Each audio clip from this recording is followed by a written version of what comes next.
मुंबईकर हे दिवसागणिक प्रवासासाठी मेट्रोकडे वळू लागलेले आहेत आणि आता मुंबईकर प्रवाशांच्या सेवेमध्ये मुंबईमधील चौथी आणि महत्त्वाचं म्हणजे पहिली भुयारी मेट्रो मार्गिका दाखल झाली आहे। पंतप्रधान नरेंद्र मोदी यांच्या हस्ते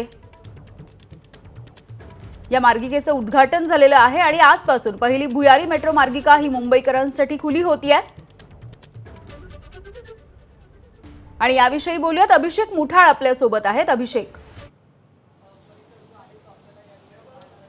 यामिनी मी पहिल्या मेट्रोमध्ये आहे जे एकूण मुंबईकर पहिला या भूमिगत मेट्रोनं प्रवास करणार आहे। आपल्यासोबत काही फॅमिली आहे, कुटुंब आहे जे ह्या मेट्रोनं प्रवास करत आहे। आपण त्यांच्याशी बातचीत करूया। काय एक्साइटमेंट आहे, कसा उत्साह दिसतोय तुम्हाला? पहिली मेट्रो मुंबईमधली म्हणजे महाराष्ट्रामधली पहिली भूमिगत मेट्रो आहे आणि त्यानं प्रवास करायचा म्हणजे प्रथम मेट्रो ही जे पब्लिकसाठी ओपन झाली आणि त्याचा आपण साक्षीदार होतोय। हा आनंद खूप मोठा आहे। कुठपर्यंत तुम्ही सगळे प्रवास करता? आम्ही T2 टर्मिनल पर्यंत। कशा प्रकारे बघता आहे एकूणच पहिली भूमिगत मेट्रो आहे, कशा प्रकारचं एक्साइटमेंट तुमचं? खूपच छान वाटते आणि या क्षणाचे आम्ही पहिली साक्षीदार आहोत। हे आम्ही आमच्या मुलांना, आमच्या पुढच्या पिढींना सांगू शकतो की आम्ही पहिल्यांदा या मेट्रोमध्ये चालू झाली तेव्हा आम्ही बसलो, हे या क्षणाचा साक्षीदार झालो, त्याबद्दल आम्हाला खूपच छान वाटते। एकूण वाहतुकीचा मोठ्या प्रमाणात सामना विद्यार्थ्यांना पण या परिसरामध्ये मोठ्या प्रमाणात करावा लागतो।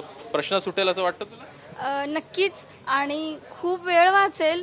जिथे एक दीड तास BKC मधून बाहेर पडायला लागतो तिथे मेट्रोने खूप इझी वे होऊन जाईल आणि खूप पॅसेंजरचा पण खूप चांगला प्रतिसाद भेटेल। एकूण तुम्ही BKC मध्ये काम वगैरे करता का? कशा प्रकारे तुम्ही बघताय? म्हणजे टाईमसाठी तर खूपच छान आहे। आम्ही कमी वेळात इथे येऊ शकतो। मी इकडे जॉबला आहे तर मला तर खूपच छान वाटतं की माझा टाइम वाचेल एवढा। आपण आता सध्या बघतोय की मेट्रो आता प्रवास जे आहे तो पहिल्या या मेट्रोचा प्रवास सुरू झालेला आहे आणि हे सगळे काही नागरिक आहेत जे सध्याला आपल्याला प्रवास करताना पाहायला मिळत आहेत। एकूण पाहायचं तर या सगळ्या मेट्रोचं जे संचालन आहे ते 10 महिला करताना आपल्याला पाहायला मिळणार आहे। तर साधारणपणे 48 जे चालक आहेत ते या संपूर्ण रेल्वेला समोर आखताना पाहायला मिळालं। हा बोली, मी पहिलं तिकीट मी BKCला माझा हा 2 नंबर तिकीट आहे आणि मी माझ्या नातवासाठी हे मी ठेवणार आहे। तर एकूण एक्साइटमेंट आपण पाहू शकतो यामिनी की किती या सगळ्या नागरिकांमध्ये पाहायला मिळते। यामिनी अगदी अभिषेक, खरं तर पहिली अंडरग्राउंड मेट्रो आहे ही आणि आजपासून सुरुवात झालेली आहे। साधारणतः कसं तिकीट असणार आहे, कोणकोणती स्थानकं आहेत, याविषयी काय माहिती देऊ शकाल?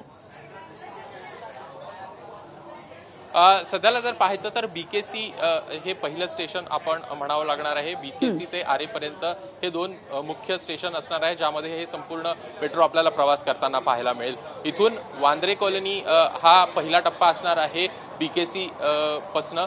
दुसरा त्यानंतर सांताक्रूज स्टेशन पर्यंत ही मेट्रो जाताना दिसणार आहे। साधारणपणे आपण जे पंतप्रधान नरेंद्र मोदी आहे यांनी देखील सांताक्रूज मेट्रो स्थानकापर्यंत आपल्याला प्रवास केल्याचं आपण पाहायला मिळालेलं होतं आणि त्यानंतर मग हा प्रवास जो आहे तो आपल्याला पुढे जाताना पाहायला मिळणार आहे ज्यामध्ये जे T1 विमानतळ असेल, त्यानंतर मग सिप्स, त्यानंतर सहारा रोड असेल, त्यानंतर T2 असेल, असा हा प्रवास आपल्याला पाहायला मिळणार आहे। एकूण मेट्रो मरोळ नाका जो आहे तिथं जर का तुम्हाला घाटकोपरकडे जायचं आहे किंवा मग वर्सोवाकडे जायचं आहे तर इथं तुम्ही मार्गिका ही बदलताना आपल्याला पाहायला मिळू शकतो, कारण आपल्याला माहिती आहे मेट्रो 1 देखील मरोळ नाका इथं त्याचं स्टेशन आहे। त्यामुळे एकूणच वर्सोवाकडे जाणारे जे काही मुंबईकर असतील, नागरिक असतील किंवा मग घाटकोपरकडे जाणारे नागरिक असतील त्यांच्यासाठी देखील ही चांगली सोय उपलब्ध झालेली आहे जे मेट्रोनं प्रवास करू शकणार आहे।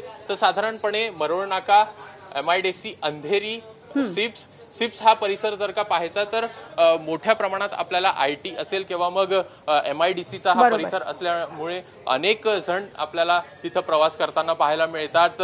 मोठ्या प्रमाणात आपण जे देखील बघतो की बेस्टच्या बसेसला देखील आपल्याला रांगा लागल्याचं पाहायला मिळतं आणि त्यामुळे तिथून जे प्रवास करणारे मुंबईकर असेल त्यांच्यासाठी कुठेतरी सोय ही आपल्याला होताना पाहायला मिळणार आणि शेवटचं जे स्टेशन आहे ते RA JVLR असणार आहे ज्यामुळे मेट्रो खरं तर आजपासून खुली झालेली आहे, मुंबईकरांच्या सेवेमध्ये दाखल झाली आहे आणि त्यामुळे गारेगार प्रवास तर होणारच आहे, मात्र तितकाच जलद गतीने सुद्धा प्रवास होईल आणि वेळ मुख्यतः वाचेल. खूप खूप धन्यवाद अभिषेक या सगळ्या माहितीसाठी. आणि बुलेटिनमध्ये अगदी छोटासा ब्रेक घेतोय. बघत रहा एबीपी माझा. एबीपी माझा, उघडा डोळे बघा नीट.